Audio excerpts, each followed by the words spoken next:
नमो नमः नमः संस्कृताय। आप सभी का स्वागत है दीपकम क्लास 8th, जो कि बहुत ही प्यारी पुस्तक बनकर आई है एनसीईआरटी की, चैप्टर नंबर 3, जिसका नाम है सुभाषित रसम पीत्वा जीवनम सफलम कुरु। बहुत ही प्यारा चैप्टर है, जिसका अर्थ ही बहुत अच्छा है कि सुभाषित रूपी रस को पीत्वा मतलब पीकर। सुभाषित क्या होते हैं? जो अच्छी बातें हैं, गुड सेइंग्स हैं, अच्छे थॉट्स हैं, उनको सुभाषित कहते हैं। तो उसके रस को पीकर मतलब उनको अच्छे से समझकर जीवनम सफलम कुरु, अपने जीवन को, अपनी लाइफ को सफल मतलब सक्सेसफुल बनाओ। कुरु मतलब करो, अपनी लाइफ में सक्सेस अपनाओ, अपनी लाइफ को सक्सेसफुल करो। ये इस चैप्टर का अर्थ है, जिसमें बहुत सारे सुभाषित अलग अलग लेखकों के माध्यम से हमको पढ़ने के लिए मिलेंगे, जो कि हमारी लाइफ के लिए बहुत इंस्पायरिंग है। चैप्टर की शुरुआत होती है दादी और पोती के एक संवाद से, जहां पर एक पोती है जो अपनी दादी से बचपन में हमारी तरह कहानी सुनने की जिद कर रही है कि पितामही एकाम नूतनाम कथाम कथयतु। पितामही मतलब होता है दादी, पितामह मतलब दादा, क्योंकि पिता के पिता और पिता की माता, और नानी को क्या बोलेंगे? मातामही, माता की मम्मी, है ना। तो कह रही है पितामही दादी, एकाम नूतनाम कथाम कथयतु, कोई एक नूतन मतलब होता है न्यू, नवीन, कोई एक नई कहानी सुनाओ। तो वह कहती है, दादी कहती है, वत्से बेटी तुम प्रतिदिनम तो कथाम शृणोषि, तुम डेली तो कथा सुनती हो, प्रतिदिन मतलब डेली तो कथा सुनती ही हो। अद्य आज नीति श्लोकान शृणु, आज नीति श्लोकों को सुनो। बोले नीति श्लोक, कंफ्यूजन में बोली, उसने पहली बार ये शब्द सुना। बोले हाँ आम नीति श्लोक, नीति श्लोक नाम सुभाषितानि। नीति श्लोक किसका नाम है? सुभाषितों का नाम नीति श्लोक है। तो कह रहे ये सुभाषित क्या है? किम नाम सुभाषितानि?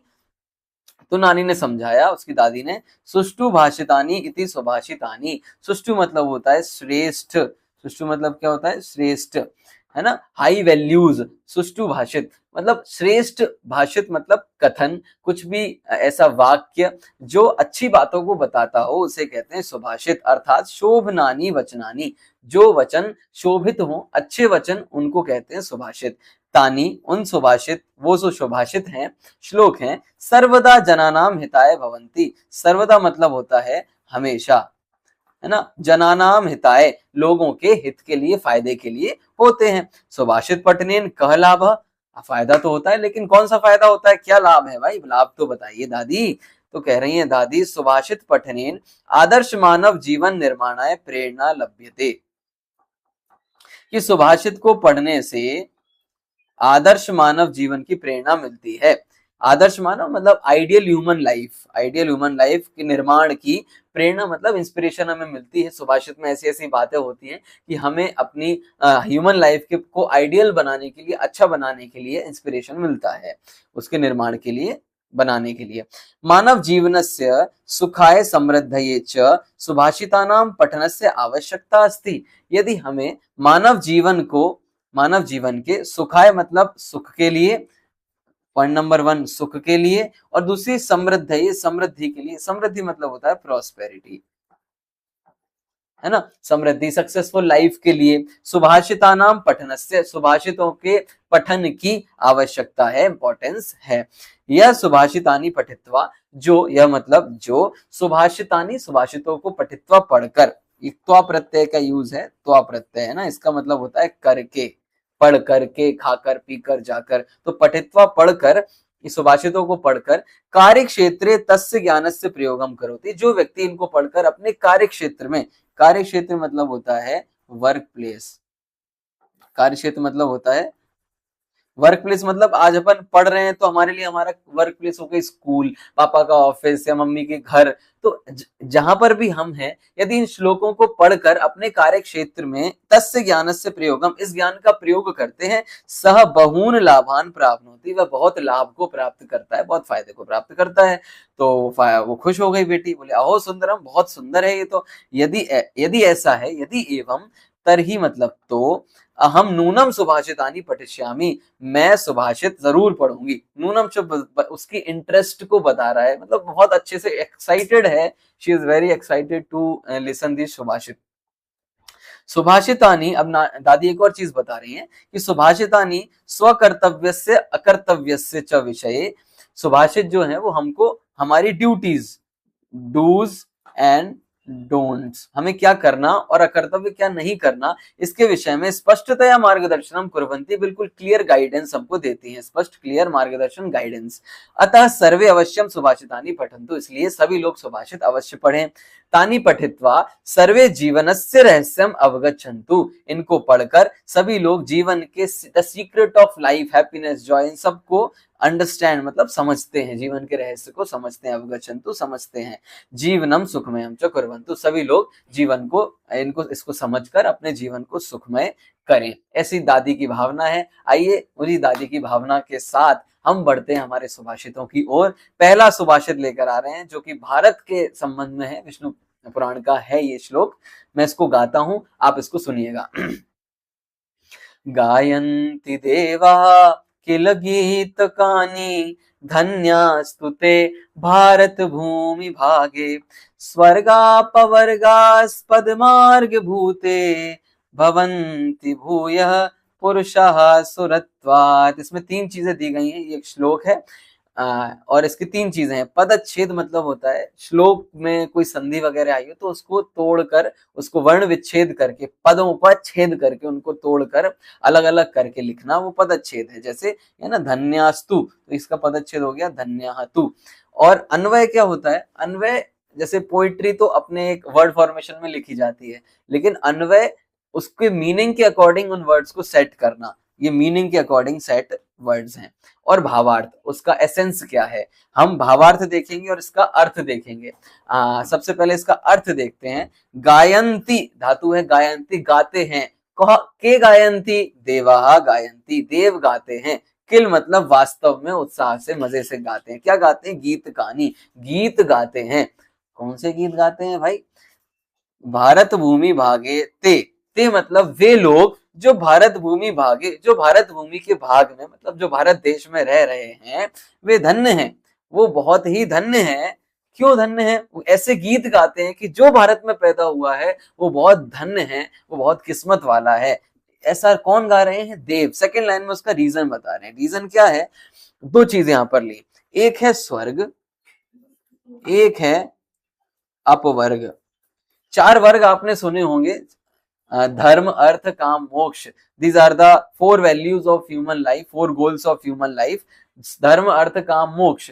तो जो इनसे भी ऊपर है अपवर्ग, अपवर्ग मतलब होता है मोक्ष का सुख, और स्वर्ग मतलब होता है जो इंद्रिय का सुख है, जहां पर देव लोग रहते हैं। तो कह रहे हैं कि हम तो स्वर्ग में ही रहते हैं, लेकिन आप जो मनुष्य लोक में रहते हो उनके लिए तो स्वर्ग का रास्ता भी खुला है। अस्पद मतलब होता है स्वर्ग, अपवर्ग, अस्पद आधार, बेस, सेंटर, कि मनुष्य लोक is the centre for going into the स्वर्गलोक एंड इनटू द अपवर्ग, मतलब स्वर्ग में भी जा सकते हैं, मोक्ष में भी जा सकते हैं।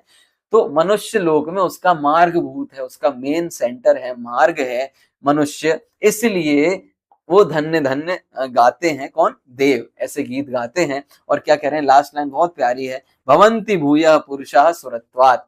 कह रहे हैं सुर मतलब होता है, आपने असुर सुना होगा, असुर मतलब राक्षस, सुर मतलब देव। जो देव हैं वो अपने देवपने को छोड़कर पुनः मतलब दोबारा, भूय मतलब दोबारा, पुरुषः भवन्ति, पुरुष होना चाहते हैं। मतलब उनको अभिलाषा है, उनको ऐसी इच्छा है कि भाई हम तो स्वर्ग में ही रह रहे हैं, लेकिन जो भारत में जन्म ले लिया जिसने हम लोग हैं, वहां पर स्वर्ग का रास्ता भी खुला है और मोक्ष का रास्ता भी खुला है, इसलिए वो लोग धन्य हैं। ऐसा कौन?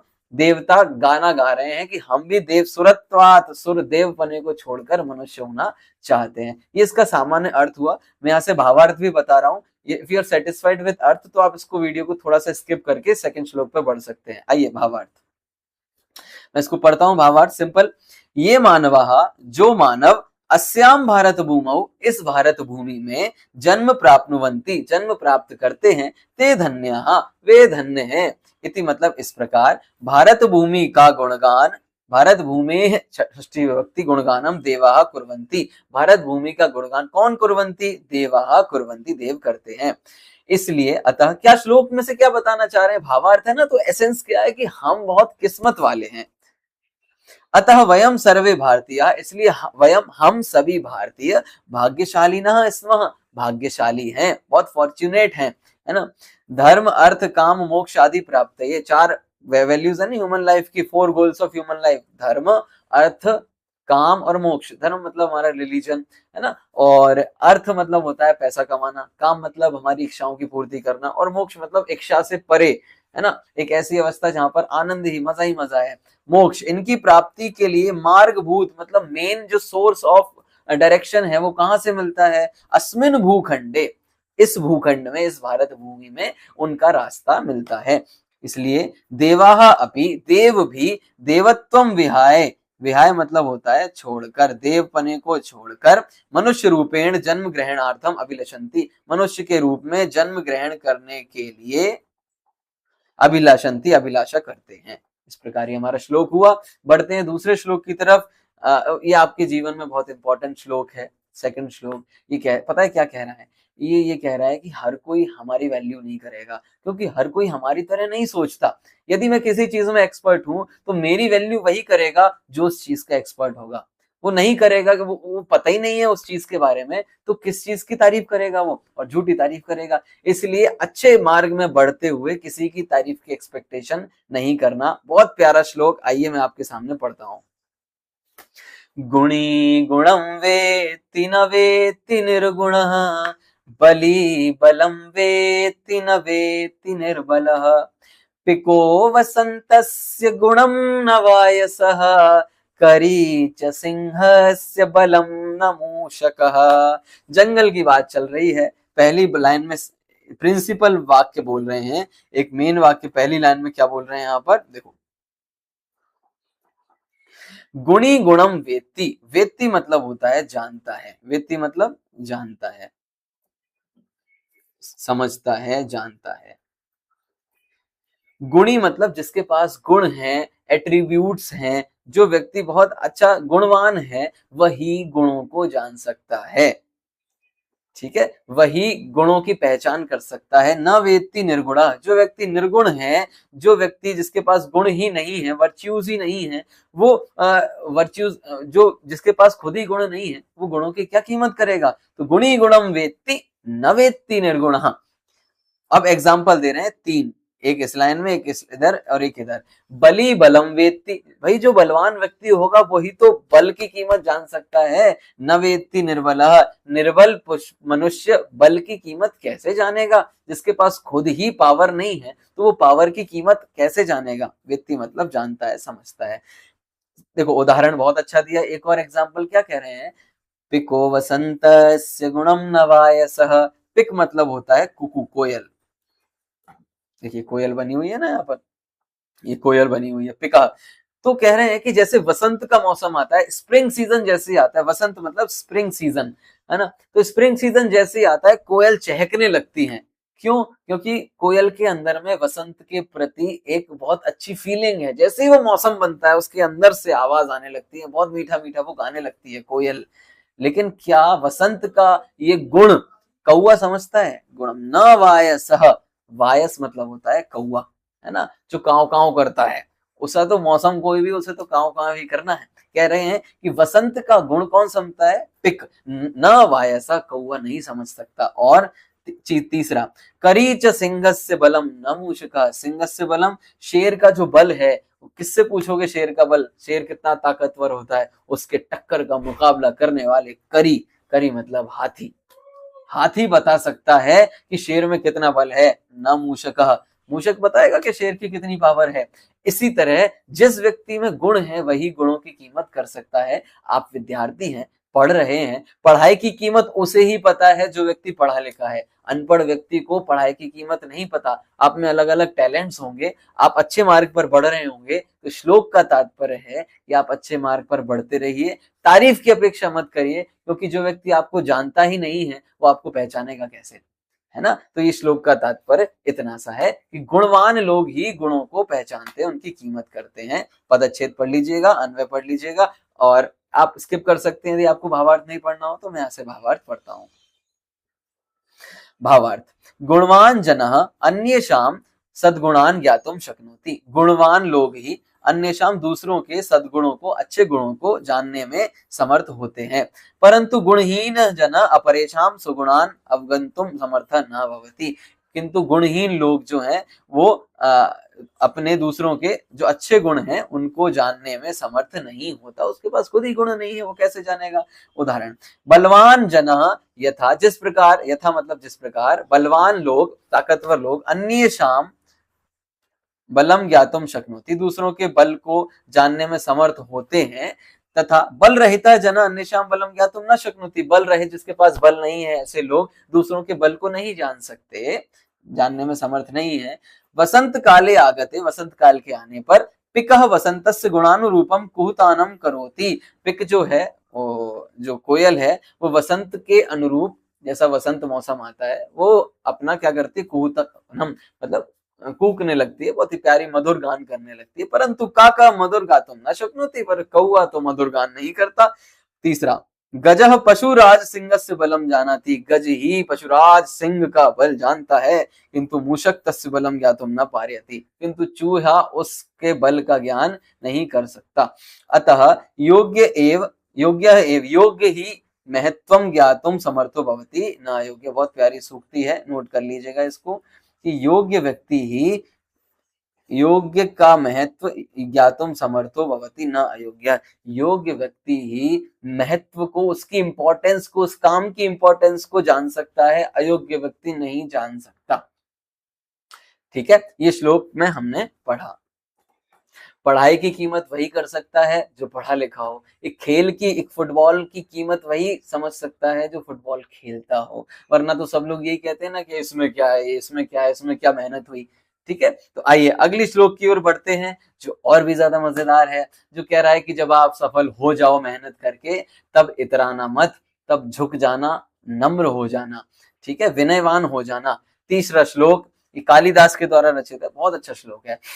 भवन्ति नम्रास्तर्वः फलोद्गमैः नवाम्बुभिर्दूरविलम्बिनो घनः अनुद्धतः सत्पुरुषः समृद्धिभिः स्वभाव एवैष परोपकारिणाम। कह रहे हैं भवन्ति हो जाते हैं, बहुवचन है ना, नम्राः नम्र हो जाते हैं, के नम्राः भवन्ति, कौन नम्र हो जाते हैं, तरवः, तरु मतलब होता है वृक्ष, और उसका बहुवचन बनता है तरवः, तरु तरु तरवः, फलोद्गमैः, फल के आ जाने पर, उद्गम होने पर, पैदा होने पर, जैसे ही फल लगते हैं किसी पेड़ में, वो अपने आप झुक जाते हैं। और उदाहरण, दूसरा एग्जाम्पल देखो, नव न मतलब नया, नव मतलब न्यू, और अंबु मतलब होता है जल, अंबु मतलब जल। ठीक है, तो जल के द्वारा, नए नए जल के द्वारा भरे हुआ कौन, घन मतलब होता है बादल, जिन बादलों में नया नया जल एवेपोरेट होके आया और वो बादल भर गए हों, तो वो कैसे हो जाते हैं, वो झुक जाते हैं, दूर विलंबित, दूर से ही विलंबित, झुक जाते हैं, नीचे की तरफ लटक जाते हैं। लंबित मतलब होता है लटकना। ठीक है, जैसे ही बादलों में पानी भरता है वो बरसने के लिए तैयार है।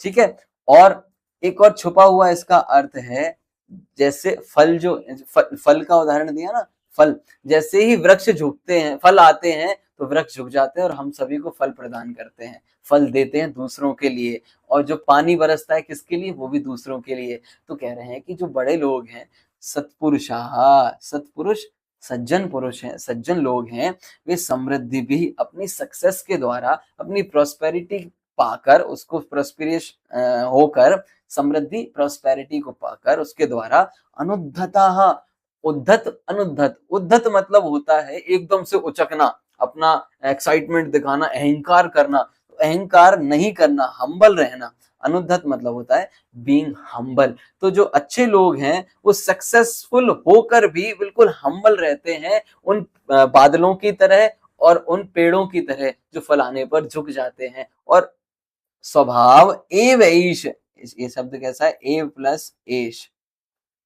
एष मतलब यह, स्वभाव मतलब उनका यह, उनका नेचर ही ऐसा है, किसका, परोपकारी नाम, जो परोपकारी लोग हैं, दूसरों पर उपकार करने वाले लोग हैं, उनका जीवन ही, उनका स्वभाव ही, एव मतलब ही ऐसा होता है कि वो अनुद्धत होते हैं, वो हम्बल होते हैं बाय नेचर। एक बहुत अच्छा हिंदी का भी गीत है ना, लगेंगे फल जब किसी वृक्ष पर, वे पेड़ झुक जाते हैं स्वतः ही, और अकड़ तने की बता रही है अभी फल उसमें लगा नहीं है। यदि तना अकड़ा हुआ है, यदि इंसान अकड़ा हुआ है तो मतलब उसमें गुण नहीं आए।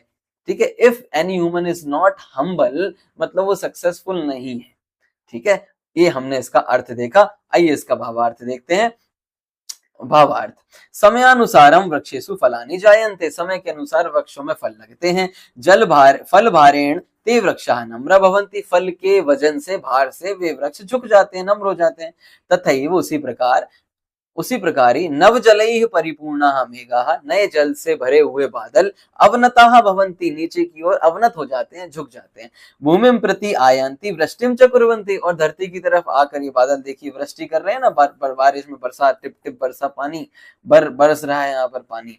हाँ, वृष्टि भी करते हैं। अस्मिन अस्मिन संसारे बहवः परोपकारिणः जनाः सन्ति, संसार में बहुत सारे परोपकारी लोग रहते हैं। स्व समृद्धि काले, अपने सक्सेस के समय, ते औद्धत्यम न प्रकटयन्ति, वो अहंकार नहीं प्रकट करते।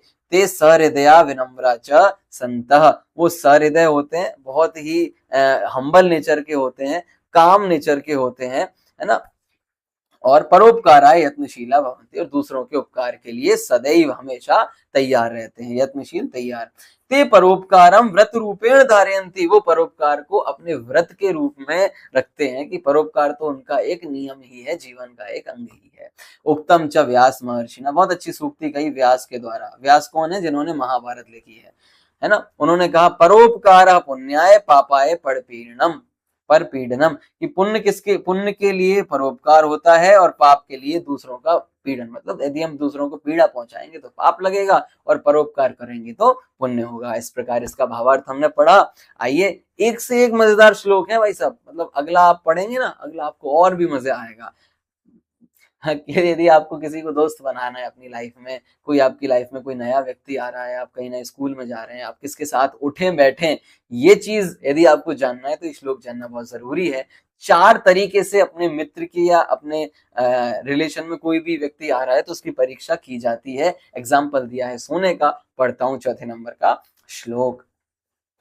यथा चतुर्भिः कनकं परीक्ष्यते निघर्षणच्छेदन तापताडनैः, तथा चतुर्भिः पुरुषः परीक्ष्यते कुलेन शीलेन गुणेन कर्मणा। 4 चीजें ऊपर, 4 चीजें नीचे। यथा मतलब जैसे, जिस प्रकार जैसे, यथा मतलब जैसे, तथा मतलब वैसे। जैसे चतुर्भिः 4 प्रकार से, कनक मतलब होता है सोना, सोने की परीक्षा 4 प्रकार से की जाती है। पहला निघर्षण, निघर्षण मतलब होता है रबिंग, उसको रब करना। छेदन, उसकी कटिंग करना। ताप, उसको हीट देना। और ताड़न मतलब होता है ताड़न करना, मतलब उसको हैमरिंग करना। तो ये 4 तरीके से सोने की परीक्षा होती है। तथा उसी प्रकार चतुर्भिः पुरुषः परीक्षते, 4 प्रकार से किसी भी पुरुष की, किसी भी व्यक्ति की परीक्षा की जाती है। कौन कौन से 4 प्रकार है? कुलेन शीलेन गुणेन कर्मणा, है ना। तृतीय विभक्ति का यूज है इसमें, इसके द्वारा, है ना। तृतीय, कुल के द्वारा। कुल मतलब होता है लीनिएज, मतलब हमारा जो फैमिली बैकग्राउंड है, फैमिली का कुल क्या है, हम किस फैमिली से बिलोंग करते हैं, उससे व्यक्ति की परीक्षा की जाती है। शील मतलब होता है कैरेक्टर, उसका लाइफस्टाइल कैसा है, कैरेक्टर कैसा है। गुण, उसके गुण कैसे हैं, एट्रीब्यूट्स कैसे हैं, उसके वर्च्यूज क्या क्या हैं। और कर्मणा, वो काम क्या करता है, उसके डीड्स क्या है, उसका वर्क लाइफ क्या है ना। तो ये 4 तरीके से किसी भी इंसान की परीक्षा की जाती है। यदि वो गंदा काम कर रहा है तो उसको छोड़ देना चाहिए, अच्छा काम करने वाला हो, उसके गुण अच्छे हो, परोपकार हो उसके अंदर। शील मतलब कैरेक्टर वाला हो, अच्छे कैरेक्टर का हो। और कुल मतलब उसका कुल भी अच्छा हो। ये 4 तरीके से परीक्षा की जाती है। आइए इसका भावार्थ पढ़ते हैं। स्वर्णकारः स्वर्णस्य सुवर्णस्य शुद्धताम आकलयितुम, स्वर्णकार सोने की शुद्धता को आकलयितुम नापने के लिए, आदौ निकष प्रस्तरे, प्रारंभ ही में, कसौटी के कसौटी बोलते हैं, है ना। निकष मतलब कसौटी में। निघर्षणम, सबसे पहला कसौटी कौन सी है? निघर्षण, रबिंग करोति। तदनंतरम तस्य सुवर्णस्य कर्तनम करोति, उसके बाद उस स्वर्ण का वो कटिंग करता है, कर्तनम कटिंग। तथा अग्निना दाहयति, उसके बाद अग्नि में वो हीट करता है। अंते सुवर्ण खंडे प्रहारम करोति, हीट होने के बाद फिर उस पर वो प्रहार करता है। ए भी चतुर्भिर प्रकार ही परीक्षा, इस प्रकार 4 प्रकार के परीक्षा करके स्वर्णस्य पूर्ण शुद्धताम ज्ञातुम शक्नोति, स्वर्ण की पूर्ण शुद्धता को वो पता लगाता है। तथैव उसी प्रकार पुरुषः अपि, पुरुष भी चतुर्भि उपाय परीक्षणीय, 4 उपाय से किसी पुरुष की परीक्षा करनी चाहिए। पुरुष मतलब यहाँ पर नॉर्मली एक ह्यूमन समझना, किसी कोई भी हमारी लाइफ में आ रहा है तो उसकी 4 प्रकार से परीक्षा करना।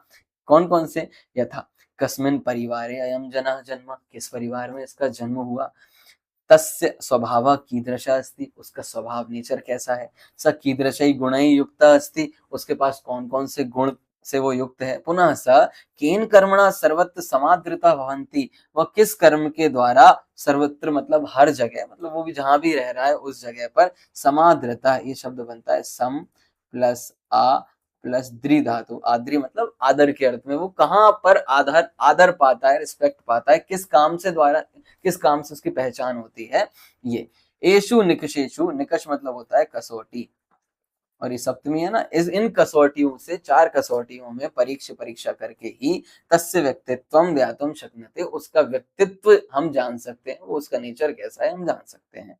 ये देखिए सोना है ना, ये देखिए सबसे पहले घिस रहे हैं, उसके बाद कटिंग के टूल्स हैं, फिर हीट भी है, फिर हैमर भी है, इस तरीके से। आइए 5वां श्लोक हम सभी पढ़ने जा रहे हैं। इसमें 8 गुण बताए हैं जो एक पुरुष को ब्राइट शाइन देता है, इस दुनिया में अलग वो व्यक्ति चमक के निकलता है जो इन 8 गुणों के साथ होता है। बहुत मजेदार श्लोक है, पढ़ता हूँ। अष्टौ गुणाः पुरुषं दीपयन्ति, प्रज्ञा च कौल्यं च दमः श्रुतं च पराक्रमश्च बहुभाषिता च दानम यथाशक्ति कृतज्ञता च। 5वें नंबर का श्लोक है। बहुत अष्टौ गुणाः पुरुषम दीपयन्ति, 8 गुण से, 8 गुण जो हैं वो पुरुष को दीपयन्ति, लेट एनीवन शाइन, ये 8 गुण एक मनुष्य को शाइन कराते हैं, मतलब एक दुनिया में लोग में अलग पहचान बनाते हैं। अभी जो अष्टौ शब्द है आप सभी ने अष्ट सुना होगा, है ना। मूल में 8, संस्कृत में 8 को अष्ट कहते हैं, लेकिन जब अपन बोलते हैं ना, जब अपन किसी संख्या को बता रहे होते हैं, किसी काउंट को बता रहे हैं, तो हम अष्टौ का प्रयोग करते हैं, ठीक है। अष्टौ गुणा, गुण कितने? 8 गुण से पुरुष दीपयन्ति। पहला प्रज्ञा, प्रज्ञा मतलब विजडम, सही बुरा, क्या सही है क्या गलत है इसको समझने की शक्ति, उसे कहते हैं प्रज्ञा। कौल्यम जो पिछले श्लोक में पढ़ा था, कुलीन तथा नोबिलिटी ऑफ बर्थ, की हमारे जन्म किस कुल में हुआ है, किस फैमिली में हुआ है वो। दम मतलब होता है संयम, सेल्फ कंट्रोल, हम जिस व्यक्ति के अंदर ये चीजें हैं, विजडम, कौल्यम, दम मतलब सेल्फ कंट्रोल, श्रुत मतलब प्राचीन वेद आदि का ज्ञान, ठीक है, नॉलेज। पराक्रम ब्रेवरी, पराक्रमश ये विसर्ग है, और आगे है च प्लस अबहुभाषिता, च मतलब और विसर्ग का हो गया श, है ना। अबहुभाषिता, ये देखिए अबहुभाषिता, बहुभाषिता बहुत बोलना, अबहुभाषिता बहुत नहीं बोलना, कम बोलना, ये अच्छे लोगों की निशानी होती है ना। ज्यादा नहीं, कम बोलो, काम की बातें करो, बातों का कोई काम नहीं। दानम, दानम मतलब होता है चैरिटी, अपने पैसे को दूसरों के लिए भी यूज करना। यथाशक्ति, बहुत अच्छा शब्द है, यथाशक्ति, दूसरों को देख कर दान नहीं देना कि सामने वाले ने 5,000 दिया तो मैं 6,000 देके बताऊंगा, नहीं, हमारी जितनी शक्ति है उसके अकॉर्डिंग हमें दान देना चाहिए। यदि मेरी शक्ति 10 रुपए की भी है तो 10 रुपए से दान दो। कृतज्ञता, लास्ट 8वां गुण है कृतज्ञता, मतलब ग्रेटिट्यूड, किसी व्यक्ति ने यदि हमारी हेल्प की है तो उसके प्रति ग्रेटिट्यूड पे करना, थैंक्स बोलना, या फिर कुछ भी ऐसा उसके लिए करना जो उसके लिए भी अच्छा हो और हमें भी अच्छा लगे, क्योंकि उसने हमारे ऊपर कोई उपकार किया है, हेल्प किया, कृतज्ञता। ये 8 गुण हैं जो पुरुषम दीपयन्ति, पुरुष को एक अलग ही चमक देते हैं, ठीक है। चलिए इसका भावार्थ पढ़ते हैं। अष्टभी गुणैः युक्तम, गुणैः युक्तः मानवः, 8 गुणों से युक्त मानव सर्वदा समाजे सम्मानम प्राप्नोति, सर्वदा मतलब हमेशा, सर्वत्र मतलब हर जगह, सर्वदा मतलब हमेशा, टाइम फैक्टर, सम्मानम प्राप्नोति सम्मान प्राप्त करता है। कौन कौन से? विशेष ज्ञानम, कुलीनता, संयम, संयम मतलब सेल्फ कंट्रोल, वेदादि नाम शास्त्राणाम ज्ञानम, वेदादि शास्त्रों का, प्राचीन शास्त्रों का ज्ञान होना, पराक्रम ब्रेवरी, अल्पभाषिता कम बोलना, सामर्थ्य अनुसारम दानशीलता, जितनी शक्ति है उसके अनुसार चैरिटी, कृतज्ञता ग्रेटिट्यूड, इति एते अष्टौ गुणाः सन्ति, ये जो 8 गुण बताए गए हैं। मानवः उत्तम गुणान आश्रित्य सम्मानितः भवति, मनुष्य जो है वो इन उत्तम गुणों का आश्रय लेकर इनकी हेल्प से सम्मानित होता है। अतः उत्तम, इसलिए कहा गया है, क्या कहा गया, गुणवान पूज्यते नरः, ये भी एक श्लोक का एक पार्ट है, गुणवान पूज्यते नरः, जो व्यक्ति गुणवान है, नर मतलब होता है मनुष्य, वह पूज्यते, वह पूजा को प्राप्त होता है, सम्मान को प्राप्त होता है। ये 8 गुण हमने देखी, 5वां श्लोक हमने देखा।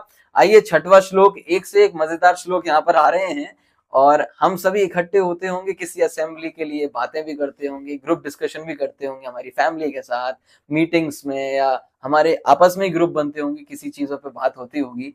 तो कह रहे हैं कि असेंबली, कैसी असेंबली होनी चाहिए, कैसी बातें होनी चाहिए हम सभी के बीच में, वो बता रहे हैं।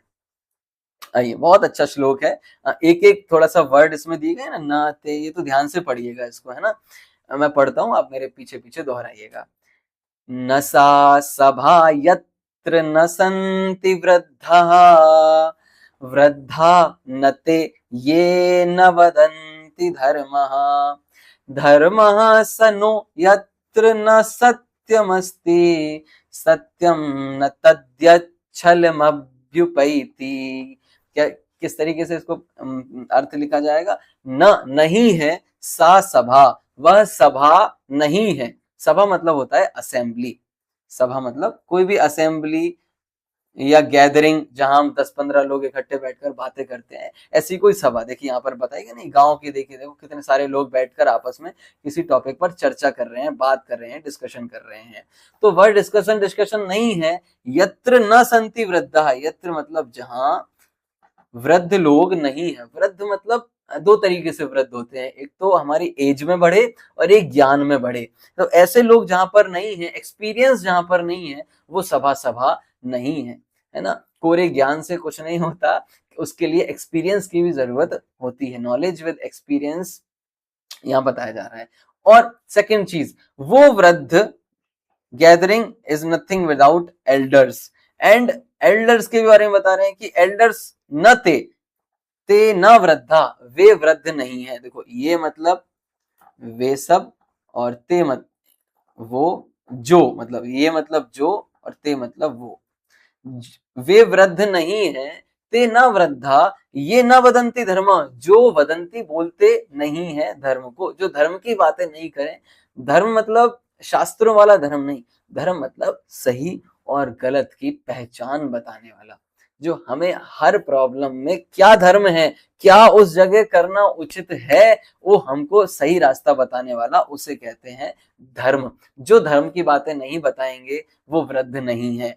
और धर्म स न यत्र न सत्यमस्ति, वो धर्म नहीं है, न स न धर्म, वो धर्म नहीं है। यत्र मतलब जहां, न सत्यमस्ति, जहां सत्य नहीं है वहां धर्म नहीं है। धर्म वही है जो हमें सत्य राह बताए। और सत्यम न तत्, अब ये जो लाइन है वो कैसी है, तत् प्लस यत प्लस छलम प्लस अभ्युपैति। जैसे ये मतलब वो है ना ये, और वैसे ही तत् मतलब वो, यत मतलब जो, नपुंसकलिंग का शब्द है यत। तो सत्यम न तत्, वह सत्य नहीं है, यत छलम अभ्युपेति, जो छल से, अभ्युपेति जो छल से एसोसिएटेड हो, जो छल से युक्त हो, वो सत्य भी सत्य नहीं है। जिसमें छल हो, जिसमें दूसरे को नीचा दिखाना हो, दूसरे को छलना हो, है ना, दूसरे से जलन हो, वो सत्य नहीं है। ठीक है। तो यहाँ क्या बताया, 4 चीजें, देखो भावार्थ पढ़ते हैं। अस्मिन् संसारे विविधाः सभा भवन्ति, संसार में विविध अनेक प्रकार की असेंबलीज, गैदरिंग होती हैं। सभासु जन समागम भवति, उन गैदरिंग्स में लोगों का आना जाना भी होता है ना। बहुभाषणम प्रचलन्ति, बहुत सारा भाषण भी, एक दूसरे की ज्ञान, इधर से ज्ञान देना, ज्ञान लेना, सब लोग अपना अपना ज्ञान बखारते हैं, तो चलता है। तेन साफल्यम न भवति, लेकिन वह सफलता को प्राप्त नहीं होती। सकती। कितनी असेंबलीज लगती हैं, कितने लोगों का डिस्कशन होता है, कितनी मीटिंग्स होती हैं, मीटिंग मीटिंग मीटिंग मीटिंग, लेकिन कोई भी रिजल्ट अच्छा निकल के नहीं आता। क्यों? रीजन वस्तुतः सा एव सभा सफला भवति, वही सभा वास्तव में सफल होती है, सक्सेसफुल होती है। यत्र वयोवृद्धा ज्ञान वृद्धा च जना भवेयु, बहुत इंपॉर्टेंट लाइन है, जहां पर वयोवृद्ध, वय मतलब होता है एज, वय मतलब एज, जो एज में बड़े हैं और जो ज्ञान में बड़े हैं, जो नॉलेज में बड़े हैं, एक्सपीरियंस लोग जहां पर हैं, वहीं पर वही सभा सफल होती है। क्योंकि वृद्ध लोगों को पता होता है कि आगे जाके कौन सी प्रॉब्लम आनी होती है ना। अभी युवाओं में आज हम हैं, हमें इतना एक्सपीरियंस नहीं है कि हम 10 साल बाद क्या होगा कैसे पता लगाएं। यदि दादाजी होंगे तो उन्होंने अपनी पूरी लाइफ में वो सारी चीजें देखी हुई हैं, सो ही नोज दैट इस जगह पर प्रॉब्लम आ सकती है, इसका ध्यान रखना। इसलिए experience counts to be more helpful than knowledge. पुनरपि ते ज्ञान वृद्धा धर्म विषये वदेयु, अब ज्ञान वृद्ध होने पर भी जो बड़े लोग हैं उन्हें धर्म के विषय में बोलना चाहिए, क्या सही है क्या गलत है। धर्म संबंधायाम चर्चायाम सत्यमेव वक्तव्यम, और धर्म संबंध जो सही गलत की चर्चा है उसमें सत्य ही बोलना चाहिए। यत् सत्यम तथ्ययुक्तम भवेत्, और जो सत्य कैसा है, तथ्य युक्त होना चाहिए। तथ्य मतलब होता है फैक्ट, फैक्चुअल, फैक्ट पे बेस्ड होना चाहिए, इमोशनल नहीं। ठीक है, जो फैक्ट है वो सही है, वो सही है, जो गलत है वो गलत है, चाहे वो हमारे परिवार का हो चाहे कुछ हो। ठीक है। न तो छलना युक्तम इति, सत्य छलना मतलब छल से युक्त नहीं होना चाहिए। ठीक है, इस प्रकार हमने श्लोक का अर्थ देखा। शॉर्ट में देखें, gathering is nothing without elders, elders is nothing without righteousness, righteousness is nothing without truth, and truth is without decides, मतलब छल से रहित होता है। चलिए 7वां श्लोक, अभी तक हम एक ही पैटर्न पर पढ़ते जा रहे थे। ये 7वां अनुष्टुप छंद है, जैसे नॉर्मल श्लोक वगैरह पढ़े जाते हैं ना, वैसे ही पढ़ा जाएगा, जिसमें बताया जा रहा है फ्रेंडशिप किसके साथ नहीं करना, दुर्जन व्यक्ति कैसा होता है। बहुत प्यारा उदाहरण देखकर आपको बड़ा आनंद आएगा पढ़ते हुए। संस्कृत के लोग क्या लिख जाते हैं, क्या किस एक्सपीरियंस के साथ लिखते हैं, वो श्लोक में आपको देखने मिलेगा। दुर्जनेन समम सख्यम प्रीतिम चापि न कारयेत्, उष्णो दहति चांगारः शीतः कृष्णायते करम, शीतः कृष्णायते करम। दुर्जनेन समः, दुर्जन के साथ दो चीजें, सख्यम फ्रेंडशिप, और प्रीति मतलब होता है अट्रैक्शन, उससे प्रेम बढ़ाना। ठीक है, दुर्जन के साथ, जो दुर्जन व्यक्ति है उसके साथ ना तो आप फ्रेंडशिप रखो और ना उससे अफेक्शन बढ़ाओ, है ना। प्रीति मतलब होता है अफेक्शन, प्रेम, है ना। न साथ में रहो ना दोस्त बनाओ। चापी न कार्येत, ऐसा नहीं करना चाहिए। न सख्यम कार्येत न च प्रीतिम कार्येत, ना तो फ्रेंड बनाओ ना उससे आप अफेक्शन बढ़ाओ। ठीक है, कारण क्या है, उदाहरण बहुत बढ़िया दिया। अंगार, आप समझते हैं अंगार, जो कोयले की आग है जिसमें लाल कलर का जो कोयला होता है उसे अंगार कहते हैं, हॉट कोल। यदि वो कोयला गर्म है तो हाथों को जलाएगा। उष्णः चंगारा दहती, गर्म अंगार है तो वो जलाएगा, और यदि वो अंगार ठंडा भी है तो जलाएगा तो नहीं, लेकिन हाथ काला कर देगा। दुर्जन व्यक्ति उस कोयले की तरह है, ना तो उससे दोस्ती करना, दोस्ती करोगे तो काले पड़ जाओगे, और प्रीति करोगे तो जल जाओगे, या समझ लेना। इसलिए दुर्जन व्यक्ति उस जलते हुए उस अंगार की तरह है। शीतः कृष्णायते करम, कर मतलब हाथ, वो हाथ को, यदि वो शीत है, ठंडा है, तो कृष्णायते, कृष्ण मतलब ब्लैक, काला। बहुत प्यारा श्लोक है, इसलिए अपने जीवन में दुर्जन व्यक्ति से हमेशा बचकर रहना चाहिए। भावार्थ, दुर्जन कौन होते हैं? जिनके पास गुण नहीं है, जिनके पास अच्छे काम करने की कोई पावर नहीं है, ना कोई विल है अंदर में, ना कोई स्किल है अच्छा काम करने की, वो दुर्जन व्यक्ति। दुर्जनेन सह मैत्री न करनीय, दुर्जन के साथ मित्रता नहीं करनी चाहिए। यतो ही बहुत अच्छा एक अव्यय है, क्योंकि इसका अर्थ है क्यों, द रीजन बिहाइंड इट। दुर्जनः विश्वास योग्य न भवति, दुर्जन व्यक्ति विश्वास के योग्य नहीं होता। दुर्जनेन सह बंधुता प्रीति न करनी है, सेकंड पॉइंट, दुर्जन के साथ बंधुता मतलब अफेक्शन भी नहीं रखना चाहिए, प्रीति भी नहीं रखनी चाहिए, प्रेम भी नहीं रखना चाहिए। यतः, क्योंकि तस्य दुर्जनस्य मुखे, उस दुर्जन के मुख पर तो माधुर्य है, दिखने में बहुत अच्छा है, मीठे हैं उसके वचन, परम हृदय कपटता भवति, उसके हृदय में तो कपटता है, वो छलेगा, बातें मीठी मीठी और अंदर उसके बहुत छल भरा हुआ है। अंगार है, एग्जाम्पल दे रहे हैं, अंगारः उष्ण भवति चेत, अंगार उष्ण है फिर भी, तापेन कर्म ज्वालयति, वो अपने ताप के द्वारा, अपनी अभी हीट के द्वारा हाथ को जला देता है।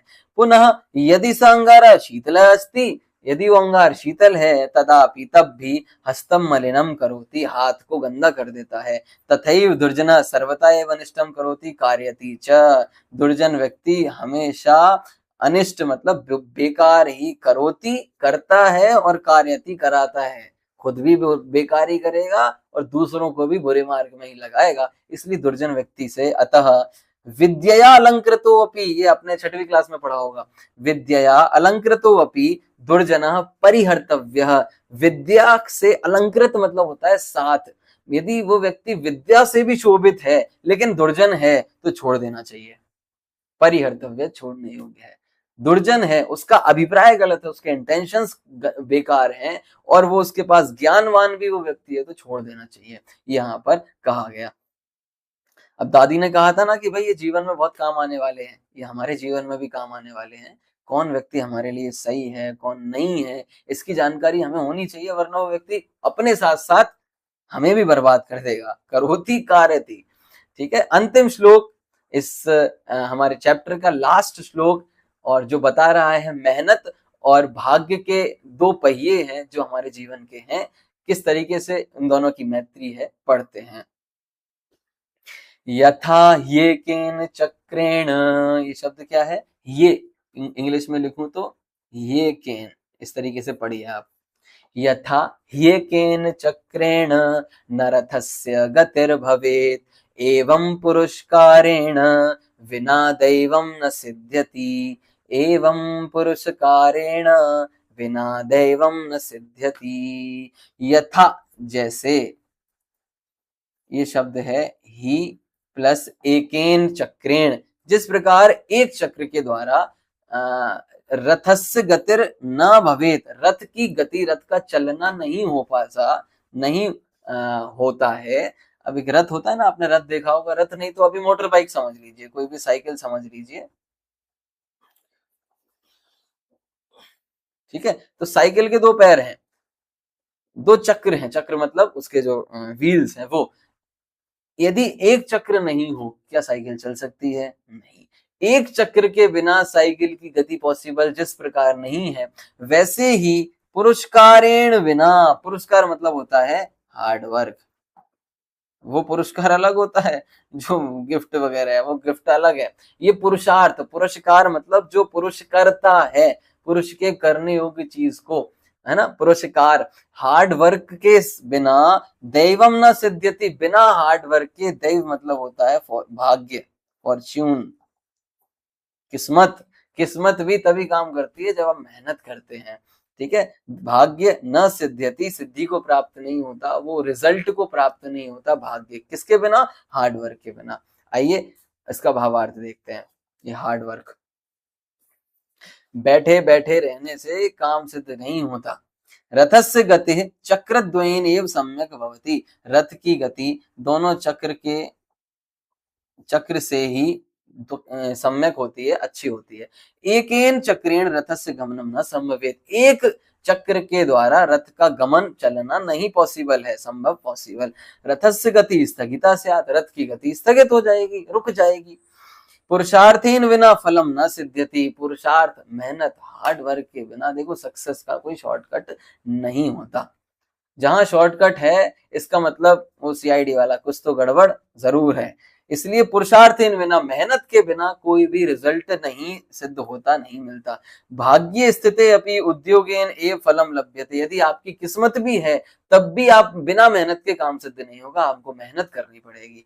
भाग्य स्थिते अपि, भाग्य होने पर भी मेहनत से ही काम की सिद्धि होती है। अतः अनुभूयते यत्, इसलिए अनुभूत भी किया जाता है, एक्सपीरियंस भी ये किया जाता है कि प्रयत्न भाग्यम च, दो चीज, प्रयत्न और भाग्य, पुरुषार्थ और भाग्य, मेहनत और फॉर्च्यून, ये दोनों मानव रथस्य द्वे चक्रे, ये हमारे ह्यूमन लाइफ के दो चक्र हैं। उक्तम अपि, कहा भी गया है, आपने ये श्लोक 6वीं 7वीं क्लास में पढ़ा होगा।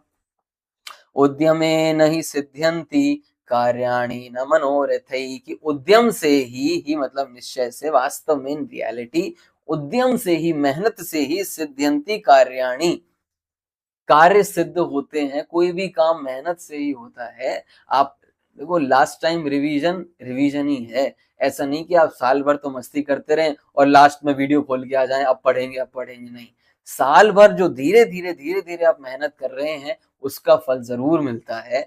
कार्याणि न मनोरथ, केवल मन में सोचने से काम नहीं होता कि हम तो सोचते रहे हमारे तो 90 आएंगे, 80 आएंगे, 85 आएंगे। सोचने से नहीं, करने से काम होता है। कुछ पाने के लिए कुछ करना पड़ता है। खोने होने की बात नहीं, करना पड़ता है। उद्यमे नहीं सिद्ध्यन्ति कार्याणि न मनोरथैः।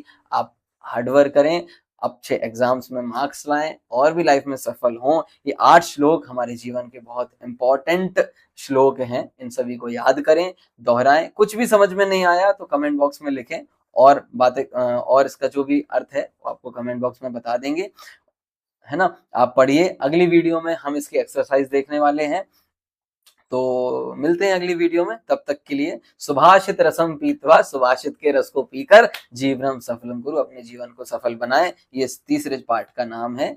चलिए मिलते हैं अगली वीडियो में। नमो नमः, नमः संस्कृताय।